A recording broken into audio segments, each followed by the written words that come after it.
Hey everybody, thank you for tuning in. Welcome back to another episode of the Urban Retrospect. I am your man, Kendrick Cloud. I'm here with my fellas again and a special guest. We'll get to them in just a second. Just as a reminder, we are here to highlight Black-owned products and services. All right, so again, I'm Kendrick Cloud, straight out of Cleveland, Ohio, Tennessee State University, land of gold and sunshine, the best HBCU ever created since God blew breath on the land. Let them know, Mo. Let them know. Big Blue. Let them know. Next on the introduction, I'm going to throw it over to my man, Wes. Wes, let the people know who you are. What's up? It's your boy, Wes, alumni of the greatest university ever created, Tennessee State. Let's get it cracking. All right, what's up, Wes? We're going to throw it on over. We got to bring somebody from a PWI in. So why not? It doesn't even affirmative action. It's affirmative action. It's affirmative action. A PWI. Scott, let the people know who you are, man. My name is Scott Jones. I'm representing outside of Nashville, Tennessee, Hendersonville, Tennessee. Graduate of Indiana State University. And what's ironic is, you know, Indiana is probably the northmost state. We have Kentucky right here from KSU in the middle, and then we have TSU right here at the bottom. So bam. Represent. Shots fired. I like that. All right, man. Now, since you brought him up, let's take it on over to the man in the middle, if you will. The one in Kentucky, the one from Kentucky, from the school in Kentucky. Big G, introduce yourself with your red light. Bless it. Greg Jones. I am from Indianapolis, Indiana. I did go to one of the earlier HBCUs. We were established in 1886, Frankfort, Kentucky State University. I am a thoroughbred. I'm also a member of the best fraternity in your universe, Kappa Alpha Fraternity Incorporated. Yo, baby, yo. Man, you made me knock my plug out the wall. Nobody got time for that nonsense. But we will throw it over so we can get all y'all out the way. Ramsey, man, introduce yourself, please. What's going on? Ramsey James, representing Kappa Alpha Psi, Tampa, Florida, and of course, Tennessee State University. Man, and just for a little note out there, Ramsey's the most well-cultured out of all of us. He keeps the rest of us in line. He just shakes his head. Man, like y'all are not threatening my 401k. True. I hope you don't put all your eggs in that basket. Oh, we getting to that. Thank you. Thank you so much. And then the last member of the crew that's on here today is my homeboy P. P, let the people know who you are. It's your boy P. Right now I'm living in Panama City, Florida, by way of Tennessee. Went to the best HBCU in the land, Tennessee State University, home of the Tigers. Now, no thoroughbreds, some Tigers. I'm glad you knew, because I didn't know what Tennessee State mascot was. Oh, okay. All right. You know, every time we have a homecoming, because you sure do come down to our home. But yeah, I'm glad to be here today, though. Awesome. All right, guys. And then now, as I said at the top of the show, and if you saw one of the first episode of this season, we are actually moving into including services, specifically Black-owned services. So our guest today on the show, J&J Planning Network. We have Jamal and Jamilla Hutchinson, also from the greatest HBCU in the land, Tennessee State University. You know, we keep it funky. We keep it in Big Blue Country, always. Yeah. Always. Yeah, we mess with people who mess with us, always. Good. So I want to first say thank you guys for joining us on the show. And before we actually jump into everything, would you please introduce yourselves and tell us a little bit about yourselves? Want to go first? Well, we've been talking about Indiana. I'm actually from the south side of Chicago. Okay. Yes. Is that Gary Hammond? What?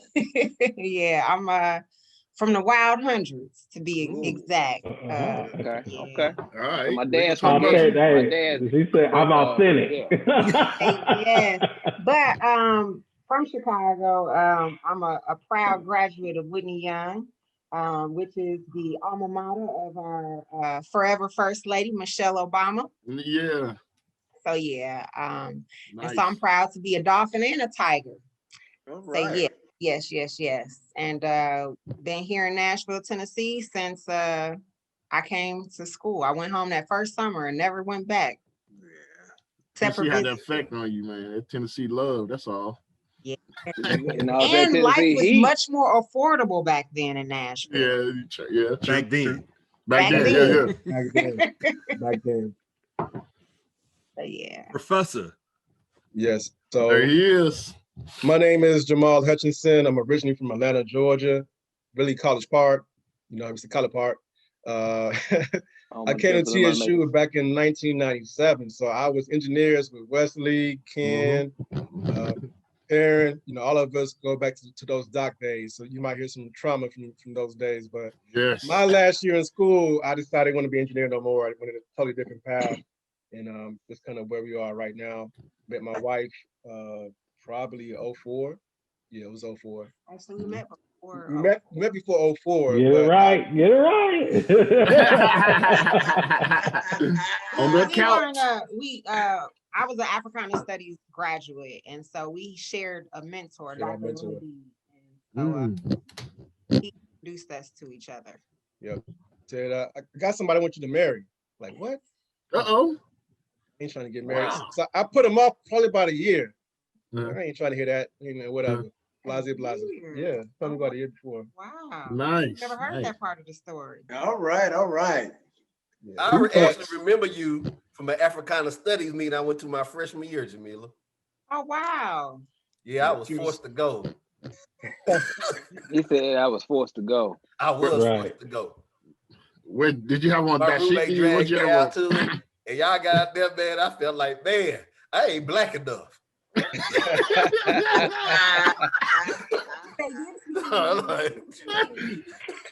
But he from Alabama now. I said, but y'all black, y'all talking about y'all said, man, y'all too militant. Cotton fields, Alabama. Black and green flags, all that was going on. The Bucks, yeah, it was good. Good time. But so we got eloped. Got married, and then instantly just had kids. So we've been married 17 years. March 22nd. Yeah. How many kids you got, man? Well, happy anniversary. Thank you. A basketball team. We got 5. Y'all got a bunch. All right. Man. Y'all have a tribe. 4 girls and 1 boy. Oh my goodness. Right. Golly, So- girl, so- boy. So I guess in about 25 years, you'll be my D. Mhm. You know how they say the my dears is when you had the families are larger and Yeah. you have all of the We're extended going family. for Queen Mother and There you go. yeah, Queen. I know what you tried to say. Me and my girl had that talk last night. We ain't gonna just get old. We gonna be Queen Mothers. Queen mothers. I Right, like all it. right. So as we said, everybody, we have we sought out friends to bring on and to highlight their business. Yes, sir. And these were the, you know, one of the first two really that came to mind, to be 100% honest with you. Because as I said earlier, we mess with people who mess with us. Jamal and I and Ramsey and Wes and Perrin and even our always not here partner 3. We have, you know, we partied together, you know what I'm saying? We studied together, you know, and we have grown up and matured together as well, you know. Just a quick story. Maul actually, I think everybody on here, Maul might be the only person who has met one of my children. Because my wife went to Fisk University. I was in town visiting just on a solo. Nobody knew I was there except for probably Wes. And we walking across campus, and here come Maul walking across the parking lot. You know what I'm saying? So that was dope. And you know, it's always good to be able to connect like that. And that's what this is about, man. And we're gonna go ahead, we're gonna discuss your company. You're gonna let everybody know what you guys have going on, the services you offer, and the things that you believe are important. We're gonna pick your minds and have a little bit of fun with it at the same time. All right. So let's go ahead and jump on into this. First question is, and it's really simple. Can you tell us about your company? When was J&J Planning started, and give us an idea about the services that you provide? Long story short, about 6 years ago, we got involved with the business platform where the whole purpose was no families left behind. You know, my wife and I, we were educators, social workers, so that kind of really stood out to us. And at the same time, we were looking to become financially independent and financially free. Being in the education world, the bottom line is this: it don't pay. Yeah, let's be honest. No, it don't. Like, part of me pursuing all my different degrees was to get a higher paycheck. I figured if I got a $100,000 salary from education, then I would be able to support my family comfortably. That was my magic number back then, $100. So the path to becoming financially free in education is you got to have the degrees, you got to be in administration. You can't stay in the classroom. If you do stay in the classroom, you have to have a side hustle. So my side hustles were working extra jobs. It wasn't building a business. So January 2015, we saw some information, stood out to us. We became independent brokers. Along the path, we said, okay, we can actually build our company inside this platform and still educate people about how money works, educate people about what they need in their portfolios. And at the same time, we can leverage our friends and our networks to refer people for what they need. I go back to, you know, one of my visions when I graduated school was I wanted a business that I could attack everything that's affecting African Americans. And it just so happened that we found a vehicle that allows us to do that. I can focus in on the finances, then I can refer people out for education, can refer people out for law, can refer people out for taxes, refer people out for whatever issues is going on, and I can stay laser focused on closing the racial wealth gap, increasing our financial capacity. Because what it starts from, we talk about nation building, is it's always family first, then it's your community, then it's the nation. So essentially, J&J Planning Network came from that. We were great volunteers, we were great frontline workers, we were great at designing programs, but we wasn't focusing in on our family household. So we really wasn't bad with money. It was just, it wasn't enough money coming in. And we didn't know what to do with money when we had money.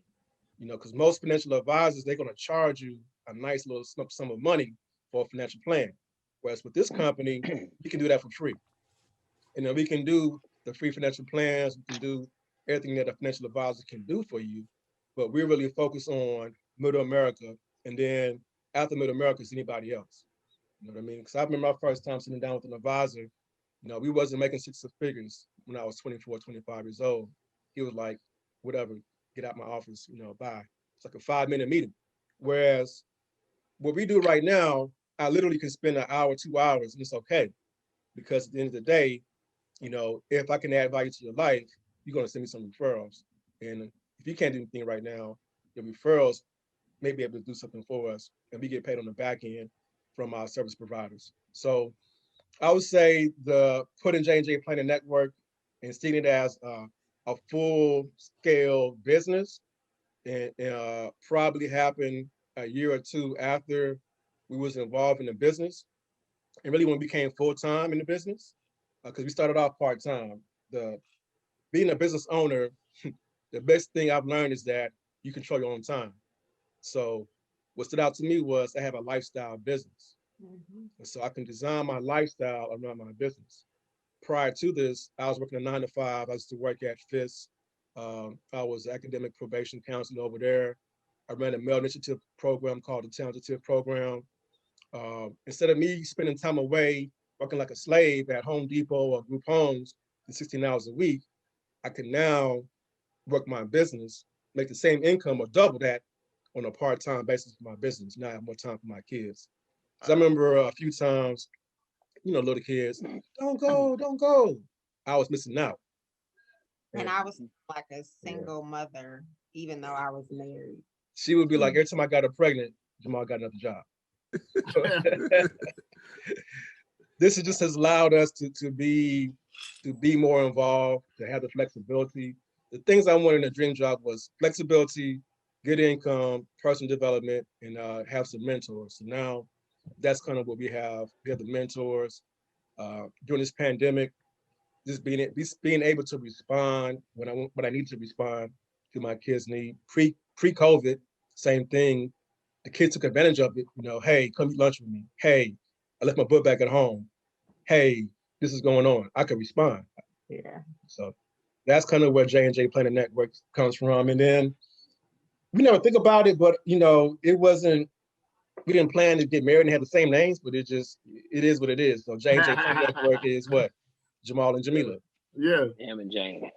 We're talking about Jamilla and Jamal. What other names did y'all try? Because I know you probably y'all had. Y'all didn't have around. Y'all didn't try something real whack, and y'all was like nah. Like jam on it.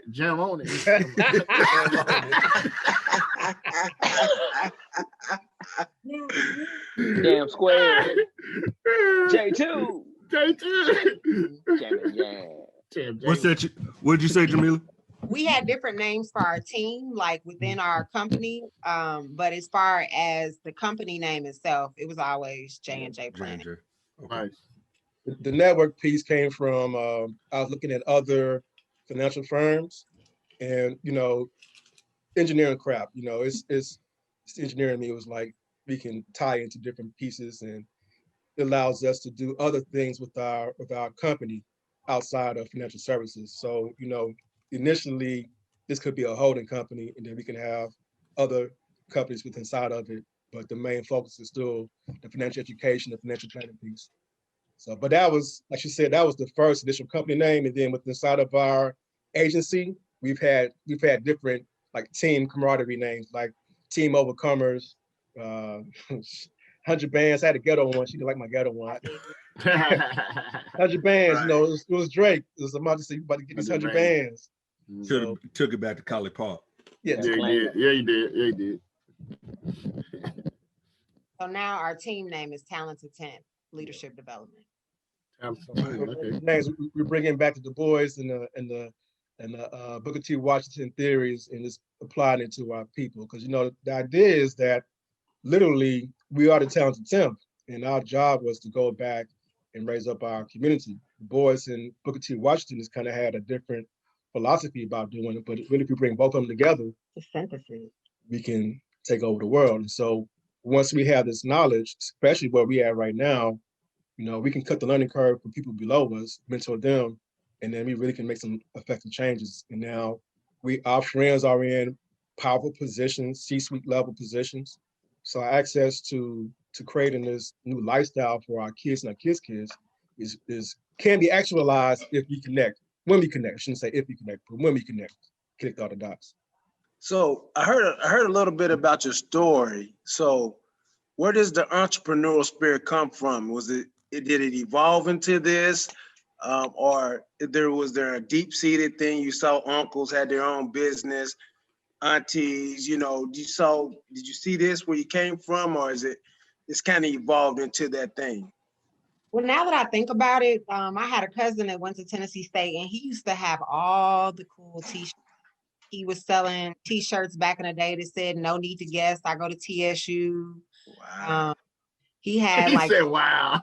he had like the Hill figure designs that had, and Coca-Cola designs with TSU, and then he did Fisk and Meharry. So I used to see that, but I never thought about it as entrepreneurship. And then I guess like my grandfather was my great-grandfather was a physician, and he had a private practice. But again, I never saw or thought that as entrepreneurship.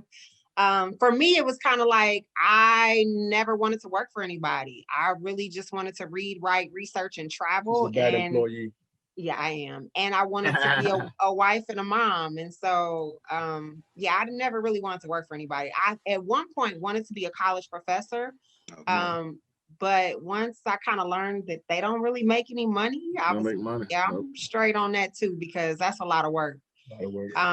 And so Jamal kind of afforded, well, not kind of, he afforded me the life that I wanted at the time. So the issue that he had though was that I was I used to call myself a professional volunteer until I realized that was philanthropy.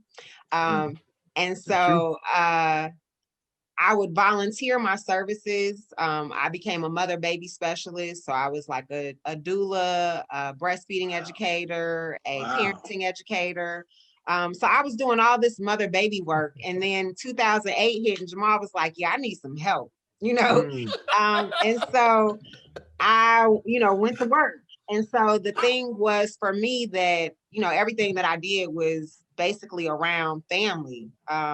Because family is really important to me. And Jamal would be like, Jamilla, you could be charging people for your services. Like, and my friends would say that all the time. They'd be like, Jamilla, the things that you just share with people pay for that. And I'm like, well, I don't know how to, charge them for it. And then, yeah, and then I would try to, figure out how to, brand myself, and all of that stuff was just really uncomfortable because I felt like when I was growing up, it was bragging. Like you didn't want to be a bragger, but the way it is now, it's not. It's marketing and branding and all this other kind of stuff. And I just didn't have that spirit. And so for me, it was like I would just talk to people, tell them everything that I knew that they needed to know, introduce them to whoever I knew could help them. And then I didn't get anything from it. And so I didn't get anything monetarily, at least. It made me feel really good. And then maybe somewhere down the line, I could call them and ask them for some information or resources, and I could get the same thing in return. But in terms of, being able to monetize it, I couldn't make that click or connection. And so this company like freed me of all of that, because it was like, now, I don't charge you for my services, right? So I could just sit down and talk to you and get to know you and find out whatever it is that you're trying to do and connect you to whoever. And then Nationwide or Prudential or Gerber or one of these, companies that we represent, if I was able to, place business with them, would compensate me for the work that I have done. And so that made me feel really good about it. And then I had gone into the school system doing family engagement and restorative practice. And, they throw that no family left behind. And I would always say, that sounds really good, but you can't help a child without helping the entire family, right? And so here with the mission being no family left behind, it was like, yes, like this is real. Like we can really do something with this. As opposed to, just kind of throwing that word around loosely. I think mine was dormant. I think I had the pressure of providing for a family. And then once that struggle kind of stopped, of like, I got to work, take care of my family, it opened back up. So looking back, I found some stuff from high school. I was the president of the Future Business Leaders of America. And we actually had young Black entrepreneurs. I came to TSU. So Wesley, this is my gripe. Kumar, I ain't gonna curse her out, but I'll curse her out if I see her. because Kumar, I miss Miss Kumar. Yeah. So I told her my goal when I come to TSU, I want to have a design, build, and construction firm. I want a double major in business and engineering, because my plan is once I leave college, I'll go work for the man for 3 years, and then once I got the skills, I go start my own business. No, you cannot do that. No, you cannot do that. And I listened to her for some odd reason, because she was my advisor. But I literally was about to double major in business and engineering. That was my whole goal. I wanted to build me my own city. That's always my goal. I could design and build my own city. So Akon. Yeah. So when you're a freshman, if you don't have a good advisor, you kind of listen to them. We trust these people. We trust them people. So along the way, going to TSU, it never really left. It has changed from building the city from the engineering standpoint to doing on the social side. So it still was, I love working with Black boys. My dream job after I graduated was to be like the president of 100 Black men, something like that. So I focused in on that. And then because we make some extra money, I tutored. Tutoring, you really have to build a system around tutoring for it to make sense in dollars. And it just really wasn't the right timing.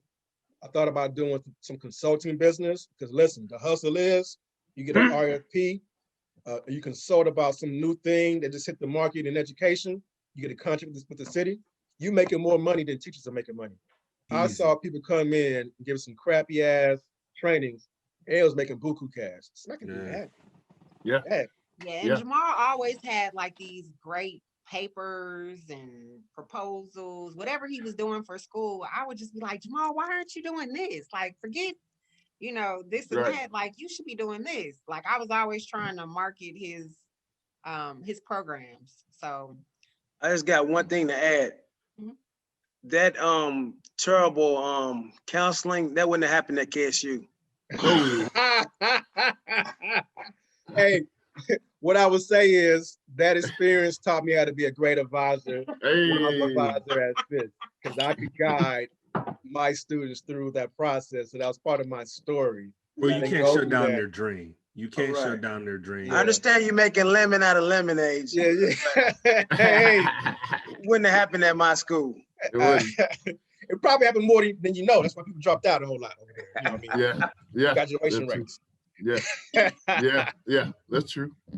But I mean, so I've done tutoring businesses. Said I had a couple of programs. I thought about nonprofits. My boy checked me. This is kind of really what my wake-up call was. He said, Jamal, you can't try to save the world and be broke. And so I said, okay. Real talk. Listen. That sounds like a Jason Ruggiero quote. It was Jason and Corey. Jason and Corey Bill. Jason and Corey Bill said, Jamal, you got all these great ideas, got all these different talents, but you can't say the word being broke.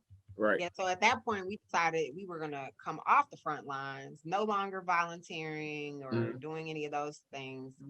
Now the goal is to get the money up so that when people don't have the funding or, they need something, they can come to us and we can provide that. Because, one thing that we know is that we're connected to amazing people such as yourselves.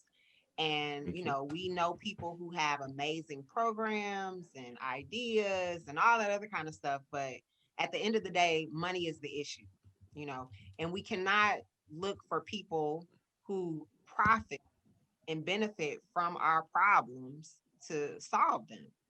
We just can't. And so if we want to solve the problems, we have to have the money to fund what we know is necessary. Because one thing that a girlfriend of mine, she told me about an amazing grant that she presented to the state and they denied it. And it was like, I told her, I said, girl, at the end of the day, you were solving problems. She was like, yeah, they just wanted me to do a little sidewalk. She was, doing gardens and, teaching people how to, what to do with eggplants and basically creating gardens that had vegetables and herbs that were helpful to women who were pregnant in terms of like, lowering diabetes and, all kind of things like that. And so I was like, they don't want you to solve the problem. They want you to just put a Band-Aid on it, Right. And so that's where what we do is so important because, we already know how to solve the problems. We just need the money to be able to sustain it. So you can look at like, imagine if 10 people, 6 to 7 figure earners, we get together, we say, hey, we're going to attack this issue. We can privately fund that. That's what we got to start talking about, is how we can privately fund stuff. If you look at X, Malcolm X, El Shabazz, King, anybody, the economic piece of it was when it really became dangerous. So if we can control our economics in our community, what you going to tell me? I can buy the block. I can fund my own school. I can fund this after school program. Here's $100,000. So once we have the income, I ain't gonna shut up. I'm like, no, I want to fund that. This is a solid program. You ain't got to worry about applying for this grant where you got to renew it every 3 to 5 years. You might not even get the grant back. You can control your own program. All I need is make sure that you have the seed money, so you can do what you want to do. But boom, you cutting a check. We had our daughter was in a reading program, Freedom School program, with the Children's Defense Fund. She loved it. Like she cried. Oh, they cried. She cried. I ain't never seen a kid cry because the summer program was over. And they read. They read books. Right. That's the question I'm about to ask you.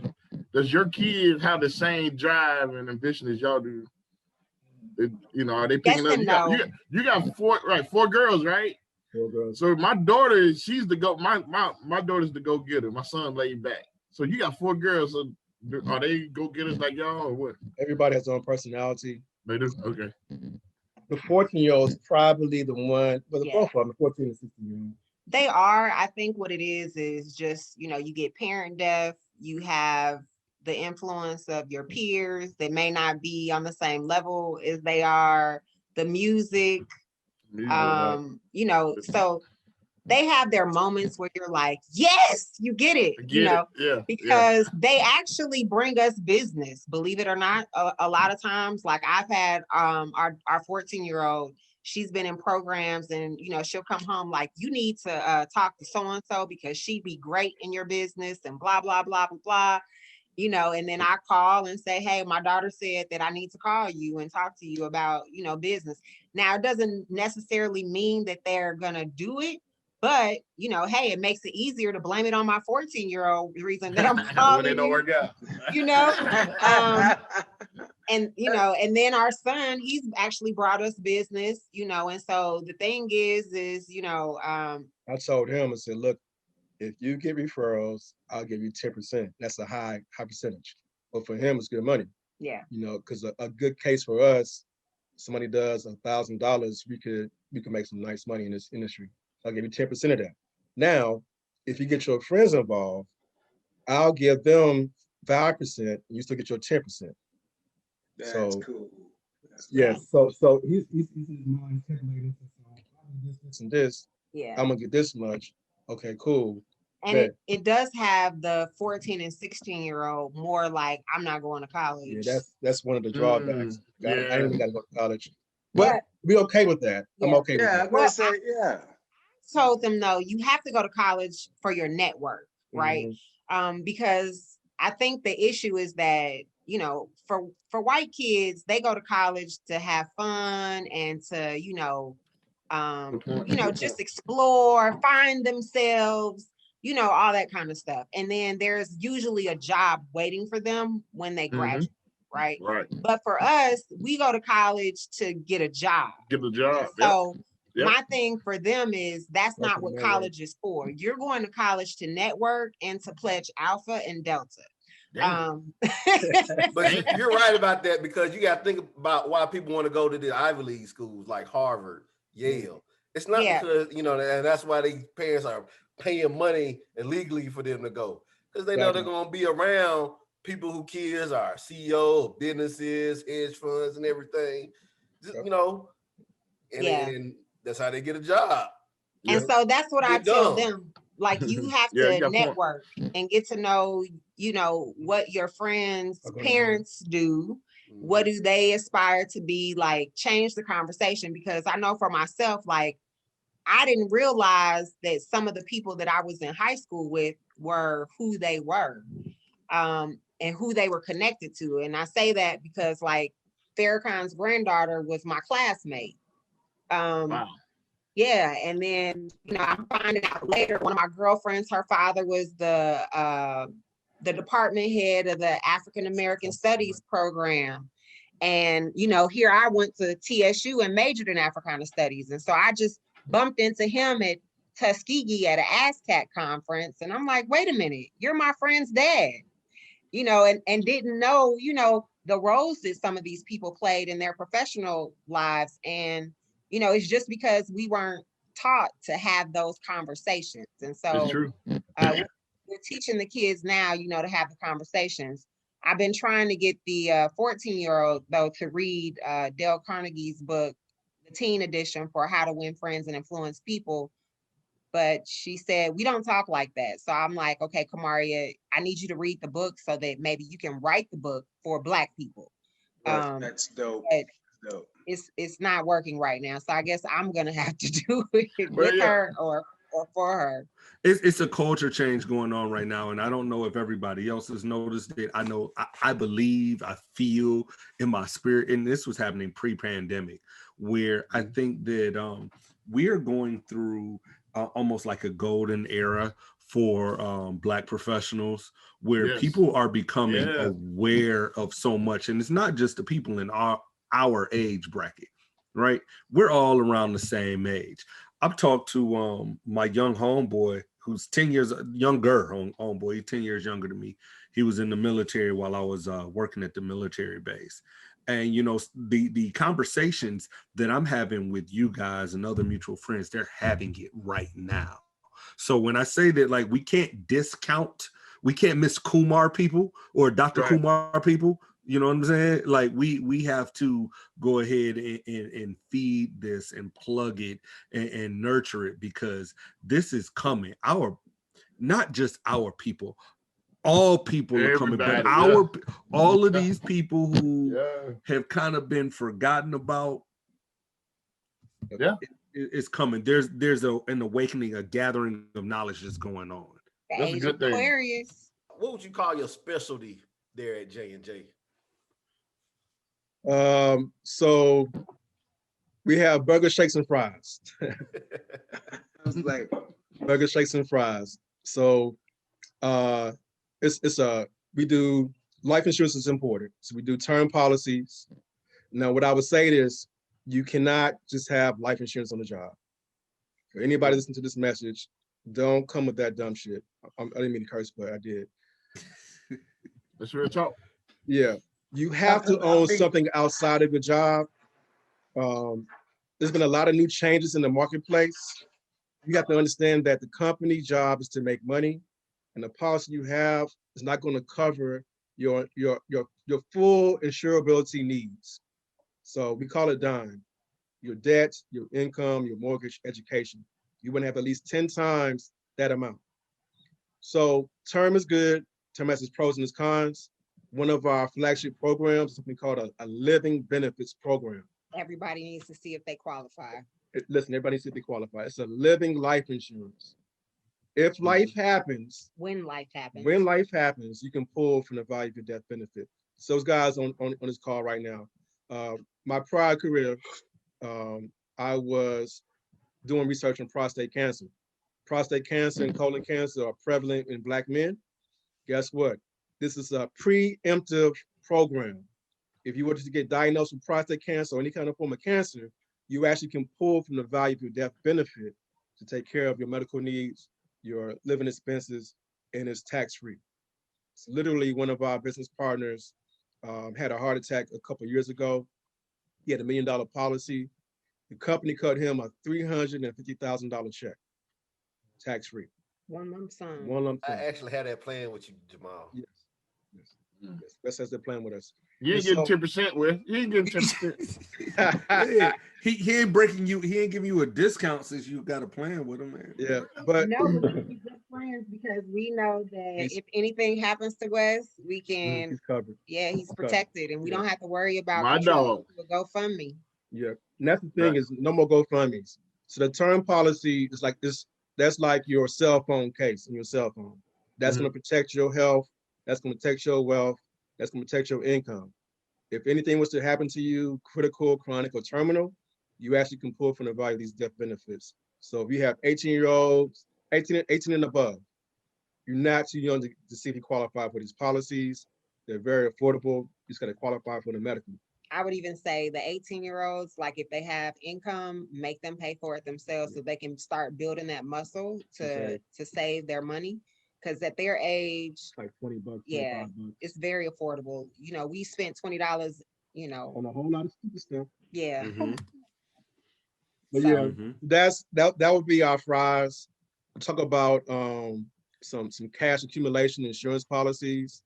Talk about the value of leveraging life insurance as a tax-free income. Now, this is not necessarily controversial, but it goes against the grain of what we've been taught to do, was to go to get a job, the 401k, use it as our vehicle.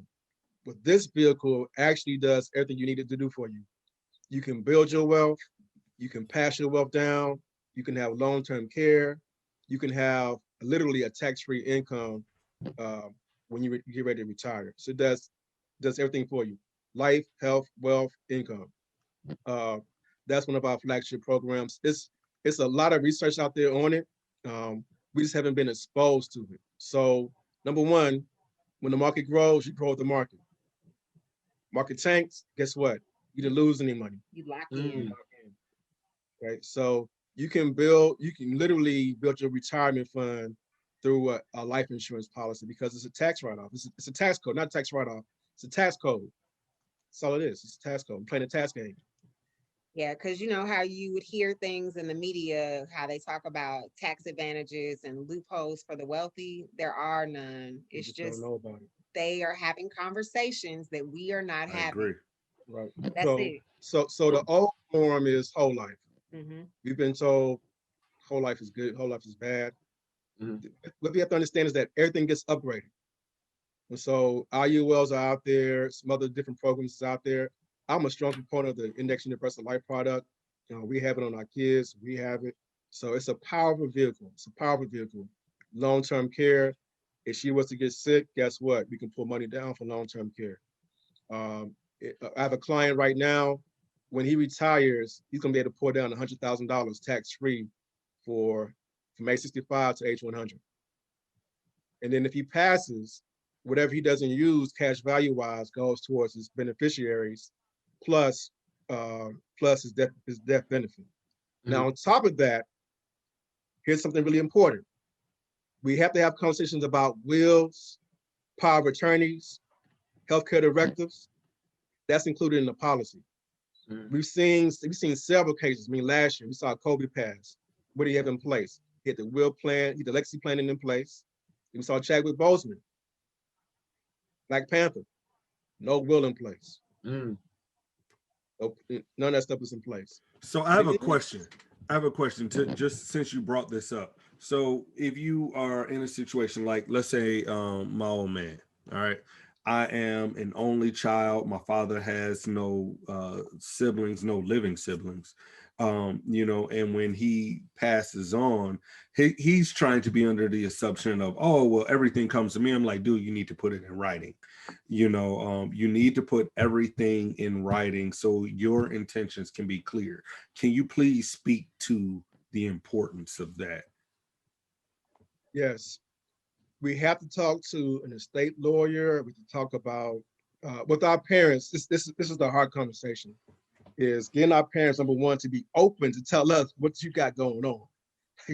What are your assets? What do you have? What debt do you have? Because guess what's gonna come down to us, especially if there's property in place. Okay, we're gonna miss out on transferring land if we don't have serious conversations with our parents and our grandparents. Like, we got to have these conversations. I'm no longer the baby anymore. Daddy, mommy, grandparent, whatever. Do you have a will in place? When was it? What about the transfer? The transfer of property needs to be in place. You gotta have that stuff in writing. You know, just that it's stated in the will. Either in the will or if you have a trust, whatever, it has to be in some kind of form of writing. It has to be notarized. It has to be in writing. It has to be in writing. Okay. Sometimes you hear that wills can be contested, but the fact that you have it in place, you can avoid probate court. And if you go through probate court, you're paying lawyer fees and court fees, and you're delaying you getting your money. So we have to have these conversations with our parents, especially all of us. Our parents are probably 65, 70. You know, it is time. 80, yeah. It's time to have that conversation. Like, hey, listen, you know, I want to be here for you. I want to make sure that your property and stuff comes down to us without any problems. Because if it's not in writing, guess what? We go to probate court. Now that's more stressful. Funeral. Yeah, arguing at the funeral. I'm only child too, so I don't have siblings. I don't know, but we've seen situations where, well, even our own family, man. You know, we lose a whole branch to the tree. You lose a whole branch to the tree because somebody's upset because it wasn't done correctly. Like my grandmother, she prided herself. My burial, my plot is paid for. All you got to do is this and that. And don't you know somebody didn't sign the back of the check so that the money could go back to the funeral home? So one sister got left responsible for all of the rest of the funeral. You know, and it's like, even though all her life she talked about this, her daughter still decided to keep that money for herself as opposed to signing it over to go back to pay for the funeral. And the bottom line is everybody expects something when people die, but people don't want to invest in enough life insurance so that can happen.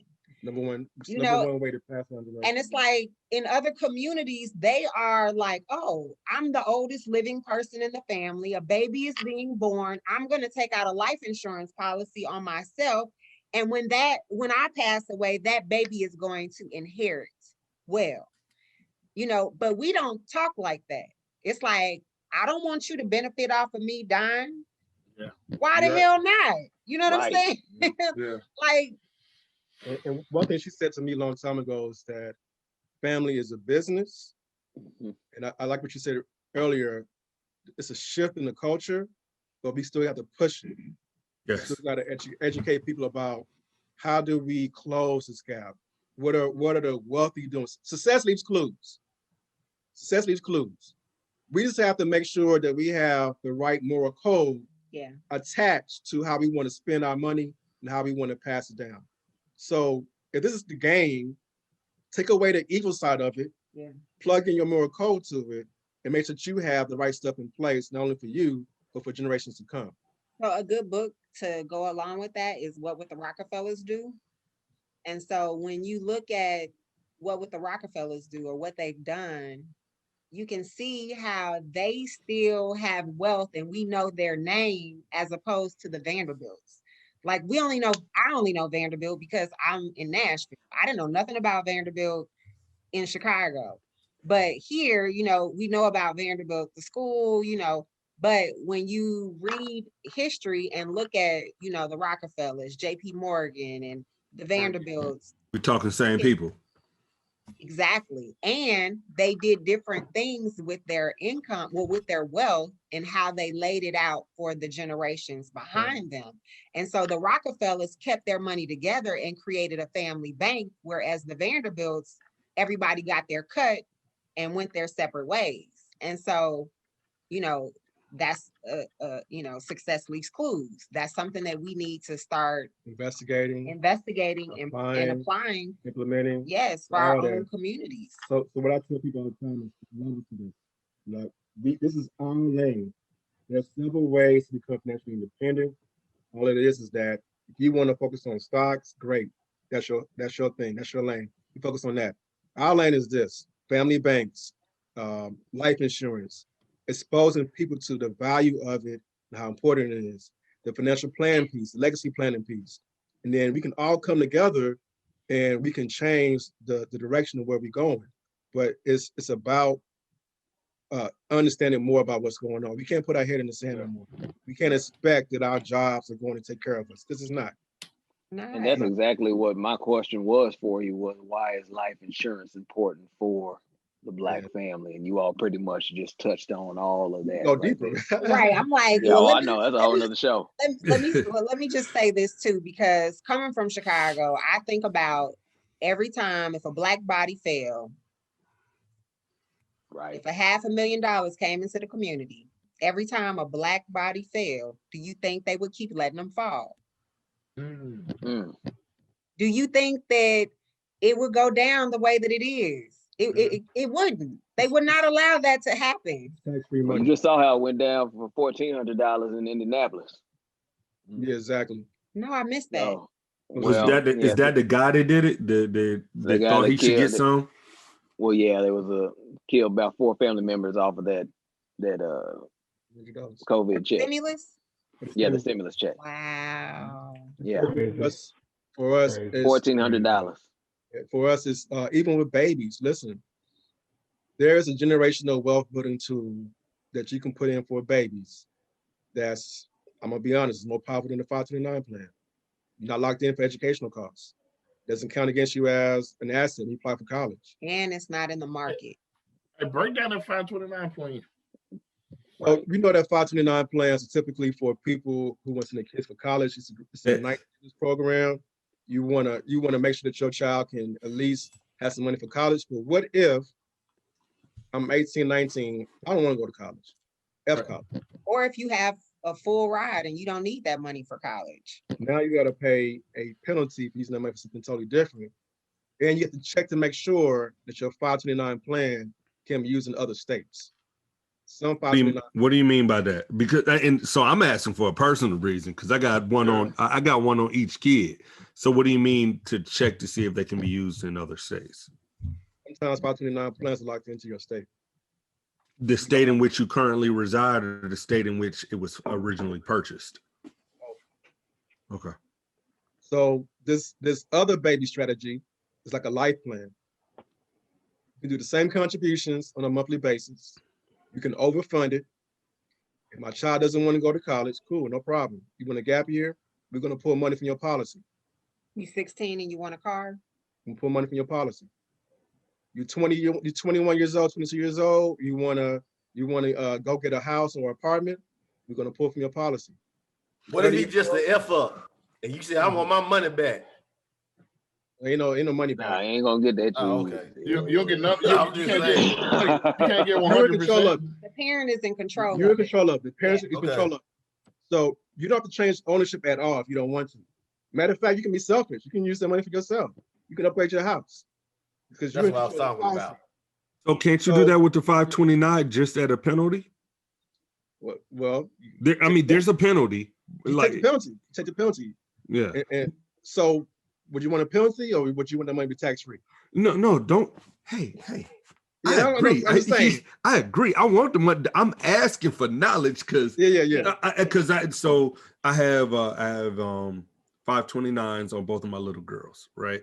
And I'm like, well, one of the things that got me was, hey, because I asked him, I said, listen, I'm not a dummy. My wife ain't a dummy. I'm banking on, I'm rolling them dice. I'm gonna have some kids that can get some scholarships now, but I want to have a backup plan in case, you know what I'm saying, in case I don't. But I'm like, listen, if they get the scholarships, then what? He was like, well, it's gonna be a penalty, but you can still withdraw the money to pay for other things, whatever those other things are. Thank you. So I mean, like that's what. So are you telling me that with what you're talking about, the money can be pulled without a penalty? Right. It sounds like that's the key benefit. Yeah. And you have more advantages. Number one, your baby's insured for life. Okay. Guaranteed insurability. So they end up having asthma, end up getting cancer, end up having seizures, end up having diabetes that disqualify them for having any kind of problems. They have a major surgery. They're insured for life. And you only got to do this for 20 years. And the program will fund itself. And you can actually overfund it. And then another key piece is you can create generational wealth. By the time you turn 65, depending on how you fund it, $250,000, $500,000, $1 million saved up tax-free. I'm a flip the script just a little bit, Mal. I know you're big into affirmations and daily affirmations. I love it. I love it. I love it. Can you talk a little bit about how affirmations tie into financial success, and give me one of your favorite affirmations, or give us one of your favorite ones? And I'm over here taking notes too, just FYI. I don't know if you know, I'm over here like this. You're right, me too. Hey, me too. All right. Me too. What would the Rockefellers do? Book. Yep, I got that. I got that. I got that. I'm gonna go grab one more for you. Yeah. So I would say part of my journey, you know, I used to say I'm a realist. I really was a pessimist. And a lot of that comes from, I won't say engineering challenges. It was engineering. Life wasn't going well. My boy Ken Jordan, y'all know Ken Jordan from TSU. He said, Jamal, you're not a realist, you're a pessimist. You got to change your mindset. And so what he was telling me was the things I was speaking out into the world, I was manifesting. And I knew that because prior to me getting to my little rep, I was already doing affirmations. I was doing affirmations in college. You know, I had my daily prayer was my affirmations. You know, my life is redeemed from destructions. I declare excellence in my life. I'm a money magnet. I was saying that stuff back in college. So I just had to get back to who I was again. So now I guess my go-to one is I can do it all. I can have it all. I deserve it all. That's my favorite one right now. My other one is, if it's meant to be, it's up to me. That's one of mine. Yeah. And then for money, money is an energy. I love money. Money loves me. You know, I'm a money magnet.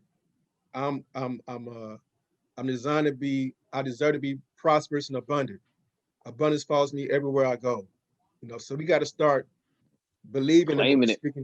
Claiming it, speaking into existence. The power of the tongue to speak life or death, right? I love money. What you say? I love money. Money loves me. I love money. Money loves me. That sounds like a hook from a rap song, boy. So I'm from Atlanta. Creflo Dollar was my preacher, and it was always funny to me. Like, he's always preaching this prosperity message, and logically in my head was, I get it, but somebody has to show me how to get it right now on earth. And so what we're doing right now is how to get it on earth and beyond. I don't want to wait to heaven to be prosperous. You got this Rolls Royce. Well, I ain't got one. I want one too. Exactly. You know? So I'm sorry. Creflo Dollar sure do got one. I mean, and listen, his last name is Dollar, but he was speaking that prosperity message, and it always stuck with me. So some of those things that he said, like my mission statement came from him. It was, my job is to make a positive impact in this world that cannot be erased through education, health, and wealth. And so now that's what I'm focused on. That's my mission statement. So I just say that stuff. When I'm down, things aren't going right, I go back to my affirmations. And then I just change them up every once in a while. I have a gratitude affirmation. Like, we run a 9-figure business. We make 8 figures a year. And I teach people how to make 7 figures in our industry. So when it happens, it's going to be a powerful thing because I'm claiming it right now. Like you said, speaking to existence. So we got to think bigger than our circumstances. When it's what it boils down to. It doesn't matter how dim things can be. It's just a totally different space now. So I have to have that energy around me. I'm a great entrepreneur. I'm a provider for my family. I'm a wise man. Everything I touch turns to gold. You know, I had a health scare last year, so it was, I'm healed. My body is healthy. You know what I'm saying? So I'm speaking those things. I live a healthy and wealthy lifestyle. My kids are going to be blessings to people. I'm a blessing to other people. So that mindset is really important when it comes to money. We cannot allow fear to stop us from moving forward on our goals. We cannot allow fear to stop us from taking action on our entrepreneurship stuff, because that's what stops us. So mindset and money, they go hand in hand. You know, we all have our hangups around money, but we can't be scared to say, I want to be rich. There was this funny comedian, he's a Chinese comedian, he says, our salutation in the Chinese culture is, I hope you get rich. So everybody on this panel, I hope you get rich. They speak that into existence, you know what I'm saying? So let me hop in here real quick. So what do you think is the biggest mistake Black families make in this financial game? Not being educated about money, being scared to talk about money, not sitting down with a financial professional, not being properly insured, and not preparing for their death. Yep, I'm having that discussion with my parents. Are trying to dodge that discussion now. I'm like, hey, well, you know, it's taboo. Yeah, it is. So breaking that taboo stands right now. Like we have to have family discussions. We have to talk about it. I mean, like I was talking to my aunt. She's here in Nashville, and Chicago is home.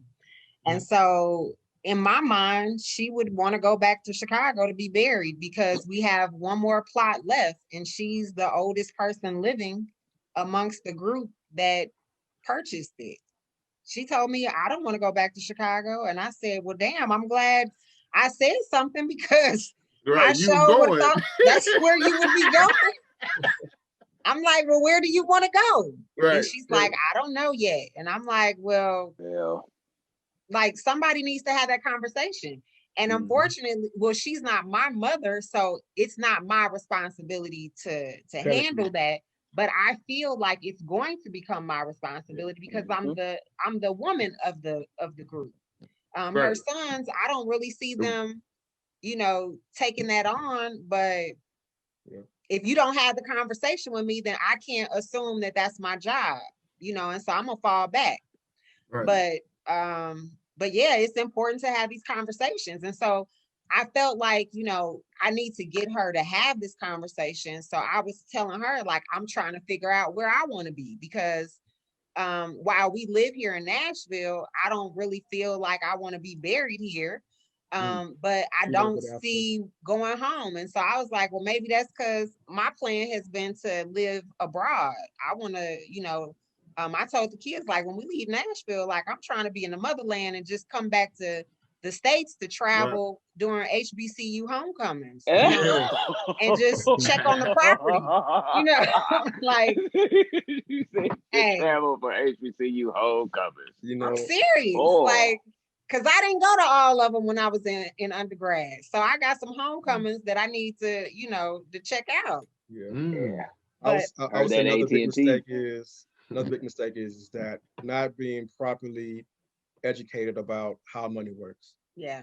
So whether you're doing right now, whether you're doing cryptocurrency, whether you're doing stocks, there are books for every damn thing. There's Google for everything. We have to seek that knowledge. That YouTube, like you have to do the research, ask the right questions, work with the professional, and just do your research. I mean, that it is a necessity that we be financially educated about how money works. We really want to close this racial wealth gap. Personally, community-wise, we just have to do a whole lot more research, not be scared of it. It's not as complicated as people make it sound. It's not. I like that Earn Your Leisure podcast. They do a lot of good stuff around. Yeah, I heard about them. Yeah, money. I don't agree with everything that everybody says, and you won't. But you take the good, you take what works for you. Take some of the stuff you agree with us, apply it. It's all good. You know what I mean? But that's right now not having the proper insurance in place, not educating yourself about it, being scared about your current financial situation, fear. We're impacted by high blood pressure, diabetes, all kinds of health issues that disproportionately affect African Americans. Can you speak to insurability, the cost related to that, but also to let people know that there are insurances out there for even those conditions? Yeah, health is wealth. Health is wealth. If you're not healthy, you're going to get rated. So what rating means is there is a standard plus, preferred plus. Preferred plus means you're at the top of the level. You're good to go. It's the BMI stuff. So it's your health, it's your driving record. If you got too many DUIs, you got suspended licenses, it's going to affect the cost of your policy. Insurance is about risk management. You can't be diving out of planes. You can't be jumping into like lagoons. So all that stuff affects your premium cost. Premium is how much you're paying per month. The healthier you are, the lower your premiums are going to be, the lower your cost of insurance is going to be. So that's the reason why you want to get this as young as possible and lock it in. Right. Now, if you do have some of these things, you're not totally uninsurable. The great thing about our platform is that we have 80 different partners, and I can submit a questionnaire to figure out which company is best suited for some people. Okay. There are some things that will knock you out. Of course, if you are overly obese, you're uninsurable. If your A1C1 levels and your diabetes is out of check, you're not insurable. So you have to be taking care of yourself. You can't have your A1C1 levels at a 8 or a 9 or a 12 and expect to get insured. Mental health can also affect you. You know, depression, suicide, all that kind of stuff. Once again, this is risk management.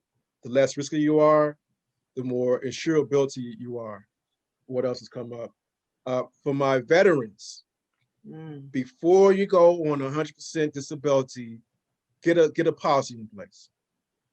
I hate to say this, you go serve for us, protect our country, you come back, now you effed in the game. You go on 100% disability, you probably cannot get a large enough policy.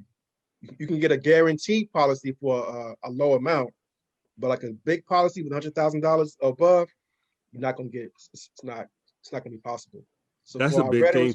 That's a big thing for you to bring up. Me having worked for the military and having friends and family that are retired or just got out of the military, I know a lot of them that are going for 100% disability, and they're doing it for the initial check. Yeah, they're doing it for the payout and not realizing what it's affecting down the road. So I'm glad you brought that up.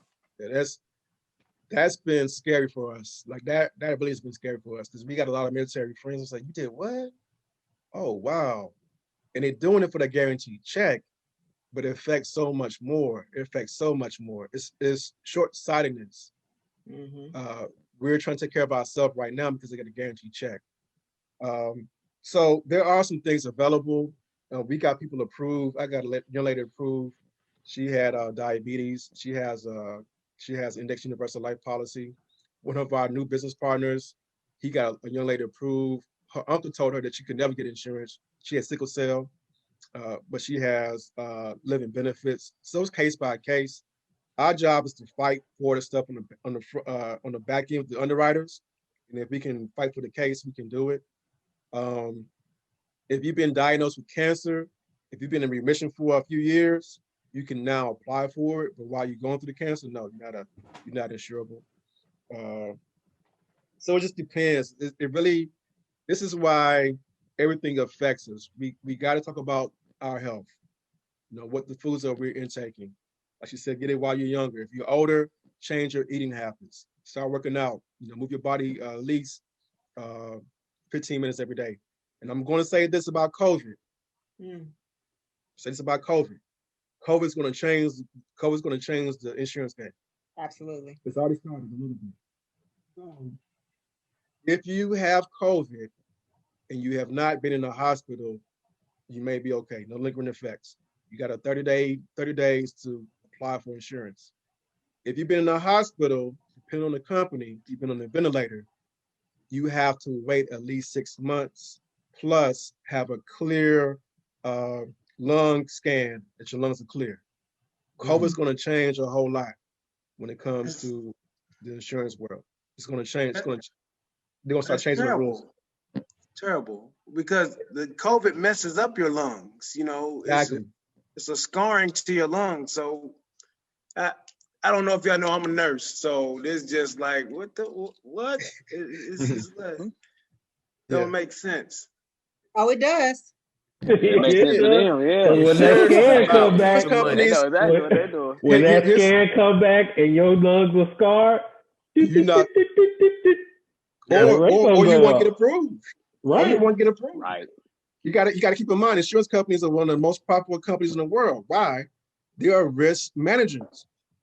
If you at a risk of passing, we can't insure you. Yeah. We cannot insure you. Now, government may assure you, but it's only like a $10,000 policy. Just enough to bury you. Just enough to bury you. But I would barely. I would bet in probably the next 2 or 3 years they will have an exemption for COVID. I would bet on that, because if I can, it's no medical exams, there's no health screenings, you automatically improve. But if I was Gerber and I'm a businessman, I don't care about you. It's about profits. Yep. Dollars. If we have a whole bunch of people saying they need this insurance and they had COVID, I'm gonna put an exemption in there for the COVID. I would. Then there's also for people who have been incarcerated. Oh yeah. Yeah.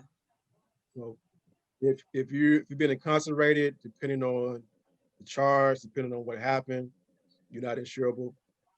So if you cannot get a policy on anybody that's in jail right now, or it's alcoholism and drugs. Yeah. That could be an automatic denial depending on what's going on. Smoking. Just in general, yeah. All day. Yeah. I remember that's always a question. I remember when I first signed up for my life insurance policy, that was one of the questions. While cigar smokers, you smoke every day, you're gonna get classified as a smoker. For our weed heads, it's changing a little bit more for the weedies, for our chiefers. Weedies. It's changing a whole lot. Some companies will qualify you as a standard smoker. Some companies are a little bit more weed friendly. They'll qualify you as a non-tobacco user, but you have to be upfront, and you got to be in the states where it's legal, and understand it's still not federal yet. So that's right. The weed industry they're trying to figure it out. They're trying to figure it out. And I will tell you this, there are some companies that are doing non-medical exams. So I don't know if you smoke weed, if you do non-medical exam. As long as you didn't get a charge back in the day. I didn't know if you smoke weed. So. Those who know don't say. Those who say don't know. But it's really important, and especially for Black men, since we all on here. I know you can, Victor, you can speak to this. We got to get our annual exams. Yes. I tell all my friends now, I've been getting my prostate exam since I was 25, because I said, hey, I'm Black, I'm at risk. My doctor told me about colon cancer. He said, really, you should get it in your early 40s, not at the standard age of 50. You should go ahead and ask for the colonoscopy, because we just at higher risk as Black men. For our Black women, breast cancer, and they got to be checking on that all the time. Yeah. So all these things, I know Black men are less likely to go to the doctor than anybody else, but we got to promote that. You got to go to the doctor. True story. Like last year, I almost had a scare with colon cancer. It was, I was scared, like shit. What's going on? Thank God it was just hemorrhoids. I'm like, shit, this ain't natural. Right. I'm 40, I'll be 42. How old I'll be this year? Be 43. Whatever age I'm gonna be. So but Chad was just dying. It was kind of scary for me. So my dad died of colon cancer. My mom did too. Yeah. So have you been getting your colonoscopies? Just because I'm higher risk, I done had so many. I had probably more colonoscopy than everybody over here. Yeah, boy can whistle. He can whistle. That's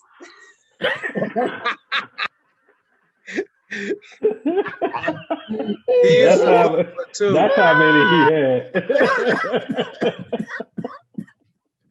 I'm with you, Wesley. Yeah. So, I don't know. But yeah, I mean, these conversations are important. we gotta have a fun way to talk about it. You know, we it's just an important conversation to have. All the stuff is tied together, the health and the wealth. I decided, because at one point in time, I was eating at the kids. You know, when you have kids, you can't waste no food. So man, I was like 250, man. Can you remember that? I was like 250. I told Ken didn't believe me. I had an 18 size neck. No, you didn't, Jamal. Bruh. My neck size is 18. So I said, I can't do this. I got to be alive to see my grandkids. And then when we get rich, I want to be able to enjoy my money. I want to be able to travel. I want to be able to run on the beach. I want to be able to pick up my kids. So I got really serious about my health. So that's kind of like the other side of it. You got to be serious about that stuff. What does the following quote mean? It's not that you need more money for a plan, it's that you need a better plan for more money. Can y'all expound on that a little bit? Those wise words. It comes from Jim Rohn. So nice, that's right. Jim Rohn is a great motivational speaker. They all come from the idea of Napoleon Hill. Napoleon Hill is Napoleon Hill is the guy. Yeah, think and grow rich. Think and grow rich is all about. Yeah, it's all about manifesting your dreams, manifesting the things that you want. So it's not that I can't afford it. I just not making enough money to afford it right now. Yeah, it's not that I can't do this. I just don't have a plan in place.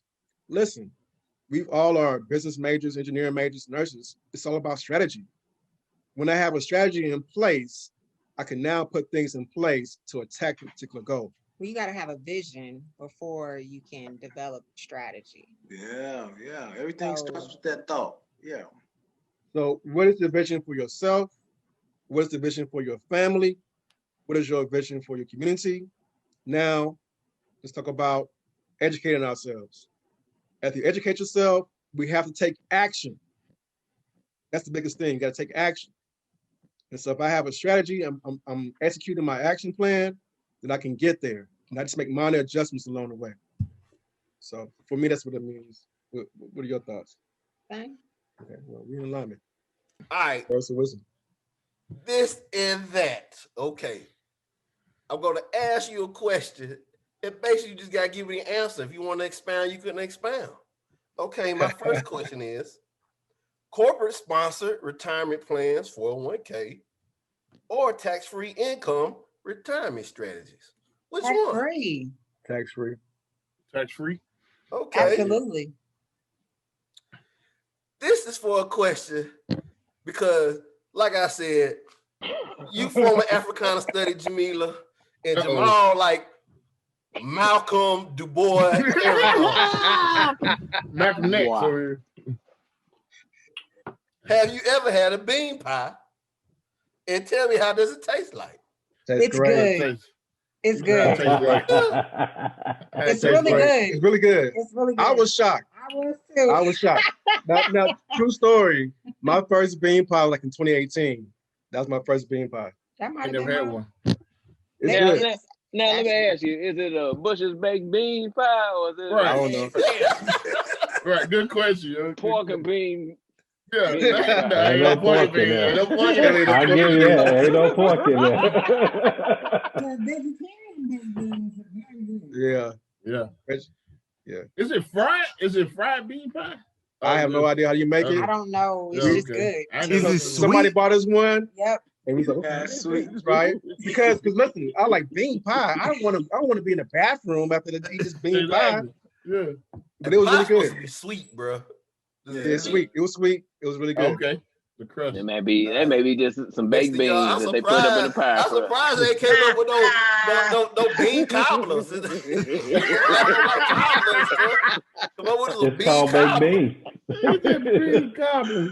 He said bean cobblers. All right, this is a good one. This is with Jamal, because Jamal be dressing jazzy and stuff. All right, bow tie or necktie? Bow tie. Bow tie fresh, man. Bow tie fresh. And listen. It cannot be one of them little prefabricated ties. It has to be a self-tie bow tie. Nice. You gotta know how to tie that bow tie. You can't get one of those little clip-on bow ties. It has to be a self-tie bow tie. YouTube. Bow ties. YouTube it if you don't know. We got a business guy for you. We got a guy for you. Man, see, I was tying bow ties before YouTube existed. It was a cardboard that they came with. You better follow the directions over there. Oh, that was hard. I hope that'll work. Yeah. I thought that was a capital requirement. Y'all had to tie a bow tie. Y'all was online with that shit. Hey, look, they didn't deny it. They didn't deny it. Man, my first time trying to tie a bow tie, I was like, oh my arms. So what's going on? Really? Oh, man, listen, your first time trying to tie a bow tie, your biceps are going to be hurt. It's going to be really? Yes. Okay. Hey, I did it in a car up here once I moved back here. Man. I'm in the car. My wife was like, how long is it going to take? I'm like, man, shut up. And you know what I'm saying? I wore my first one to my high school graduation. And I tried to do it and I couldn't get it, but I knew one of my classmates knew how. And a white guy actually, and he tied that in the bathroom for me. And boom. Nice. Good stuff. Do not take your tie and make it one of them clown bow ties. No. Okay, when nobody tells you, I know it's a southern thing. Do not do that. If you're a bow tie connoisseur, do not turn your do not take your tie and turn it into a bow tie. What you do is you get a tie, you get it converted, you get it cut into a bow tie. But please, hold on. We need this question for you. Okay. I see your hair's nice, natural and everything. So we're gonna do braids or an afro. I think I already know the answer. Afro. I love afros. I love afros. Oh my God. Let me caveat off that one. Beyonce or Solange? I actually would listen to Solange first. Yeah, Solange more natural than Beyonce. Hold on. She got a better voice. She got a better voice. Oh Lord. I'm coming up right behind it. Jill Scott or Badu? Badu. Ooh. Hey, listen, I saw Erica in Nashville. I saw Erica in Nashville before I left. She was pregnant. She was smoking weed and doing flips on the stage. I said, she the greatest. I saw Jill here a couple years ago. Jill live in Nashville. Yeah, I love both of them though. I love both of them. But when Erica first came out, like I remember that. Like I was living in Antioch and I saw the video on and on. And I went to Blockbuster Music on West End. And I was like, look, there was this video and she fell in the mud. Her eyes were green. Like, it's not out yet. I was like, that's awesome. That's awesome. Man, I was upset because everybody kept calling me Erykah Badu because at that time I actually used to wear head wraps a lot.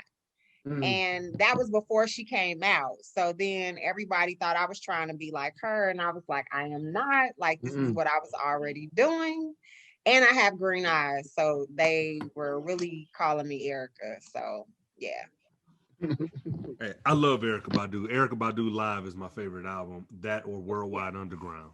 So. And I'm going to give you two more albums that came out around that time that just jammed. Maxwell Urban Haynes Suite. Woo! And Fugees. Oh, yes. I knew you gonna say Fugees, man. You like somebody up north. Yeah. Right. Ooh la la la. All right, here we go. Here go next one. Uber Eats or DoorDash? Neither. I knew they was gonna say that. I knew. I said they're gonna say neither. Take that money. What's wrong with the delivery charge? I pay $10 a month and it's free every time. Oh well, what? Everybody. So just $10 a month, and then all of my delivery charges I don't have to pay. Which one is that? Which one is that? We need to tell our son about that. Yeah, you tell I swear by some DoorDash over here. Our son found a snack delivery. If you're on Facebook, I'm sure you've seen the ad. A snack delivery. That's awesome. Yeah, a snack delivery. For the weed heads. Like a true big boy. he had like Skittles, Twizzlers. Yes. Airheads. Yes. Yeah, That's that's awesome. even in the Uber cars. I seen Nice. Uber selling snacks. Your up in son's there. doing that? No, he he was buying it. He buys it. He Oh. buys I be the thinking he's snacks. So coming I thought that was outside his though. hustle. Yeah, No. he sometimes I'm thinking that he sees me outside, so he's, you know, being a gentleman and making sure I get in the house safely. Nah, he is waiting on his food. So I got one He for makes you. me feel like that, but he's really waiting on his food. There's a snack app. Yeah. Wow. Okay, I got one for you. Kirk Franklin or Time Out? I don't even understand. Ramsey, cuss your kid out, put him in the corner. That's what he's saying. Now I don't call them names. Yeah, we don't call them names. We don't call them names. But you might. But I will let If some I get in words pleasure fly. mode, Yeah, I might forget. Yes, I will let the words fly. You about to get some of this. We're working on that. We're working on speaking in real life. Hey, your son ain't 33 though. Right. But our son also, Right. our kids are also not 33. They're not out here bad. Right. Kurt They know Franklin's better son is to a record grown man. Man, what? They know better not to record me and put it on the internet for clout. So I'll say that. It backfired though. It backfired. I didn't understand why he had to apologize. Shoot, man. Nobody did. Hey, I got taught like that ever since I was 5 years old. I would have got on that and said, my son is grown and I talk to him like a grown man. Yeah. That was a PR person. Like he had to that was a PR person. Hey Ramsey, and I talked to him like a grown man in the name of Jesus. Hey, and I asked Jesus to help make sure him. he wasn't plies, Daddy, because he sure do like plies when he was cussing them out. Man, he was, man. What Plies say he was gonna put him on the album? Plies was gonna put him on the album. I get it though, man. Last one. Crocs or Jesus sandals? Crocs. Jesus sandals. Jesus sandals. Let me tell you. I hate Crocs. Let me tell you that. I agree with you, Jamilla, because I think it's a crime if a black man show his toes. We had a child who actually worked for Crocs. I know. We had one of the twins worked at Crocs. She was the assistant manager. Yeah, assistant manager. And so we became a Croc family. They became a Croc family. Yeah, because of that. I don't have them. Yeah, Jamal doesn't have I know. If I say Jamal ain't no Croc dude, he would teach you. I seen his saddles. Yeah. Yeah, but because of her, we got like damn near every color in here. Yeah. we have one person over here who prefers flip flops. He don't put lotion on his feet. He shall remain nameless, but we all know who. Yeah, we all know who he is. All right, thanks, Wes, for leading that in. That was a good this or that. We've come to pretty much the end of the show. Fellas, are there any other questions, any other things you want to discuss with our guests? Now's the time.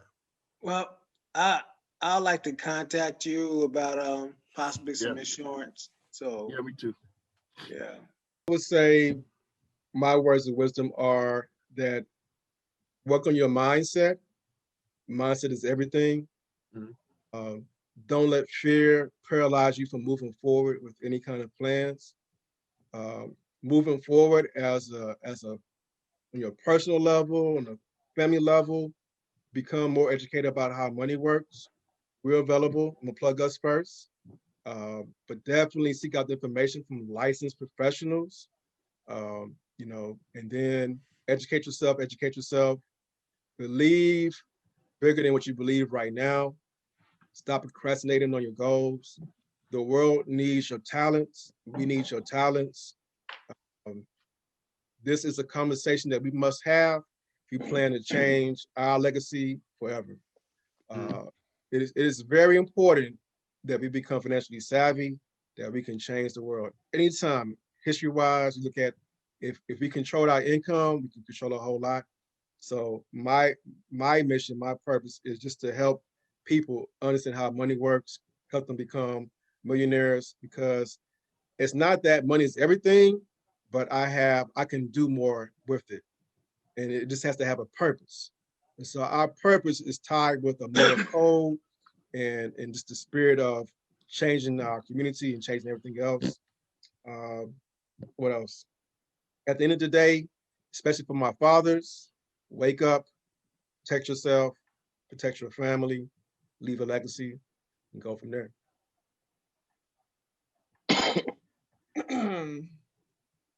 Be real. You're never too young for life insurance. Mm-hmm. So once your child is 14 days old, just like you rush to put your child on your insurance, if you have a job, get them insured. Outside of the job. Outside of the job. Now, if it's not in the budget, because I get that too, make sure that you as a parent have life insurance, because I cannot stress enough how it is already difficult to care for a child who is grieving the loss of a parent. But if you have to take care of a child who's grieving and you don't have the extra income to do that, it is impossible. So it's very important that you do that. I would also say mental health is serious, and it's something that everyone needs to have a hold on. Just like you go to the doctor, you need to check in with a mental health professional, because as far as I'm concerned, the world is culturally schizophrenic. I would also say that family is a business, and we have to operate as one. And even though, let's say, you may not get along with your family, if you're going to be responsible for them when they're leaving this world, make sure you have insurance on them so it's not a burden to you or your family. Have those uncomfortable conversations with people. Make sure that they know what your wishes are, so that if you're unable to speak for yourself, that someone knows what you would want, and put it in writing as soon as possible. Make sure that they know where they can find it. And then I would also say, for, the young people that you come into contact with, keep it real with them about college. College is great, but it's not necessary unless your career path really calls for it. Mm-hmm. And I say that not to say or discourage you from going to college, but I say that because you need to go to college with a mindset of your networking. You're finding your tribe. It's not a guaranteed job. It is not a guaranteed job just because you go to college. So do not think that because you go to college and you get a degree that you're going to get a job. You have to develop people skills and relationships, because that is what's going to take you far in life, not your transcript. It may open some doors, but those people and the relationships are going to keep you there. Yep. So it's very important to network and get to know people and ask the right questions. Don't be afraid to ask people what their goals and their dreams are. And then connect and work with people who have like minds. You want to do that, and teach your children to do the same. They may not do it immediately or at all, but at least have those conversations. I would also say that it's very important who you mate with. It is very important who you mate with. She means procreate, not just mate. Yes. Who you are in relationship with. It matters. It matters. And as adults, we have to start having these conversations with our children. You don't just want it to be they were cute, and so y'all just, got together and, things just happen from there. You want to be intentional about that, because generational wealth has a lot to do with who you partner with, right? Who you have children with and who you marry. All of that is very important when it comes to building and creating and, transferring wealth. It's very important. So we have to educate our children on how to select the right mates and about healthy relationships. All of that is important. You have to share the same values, right?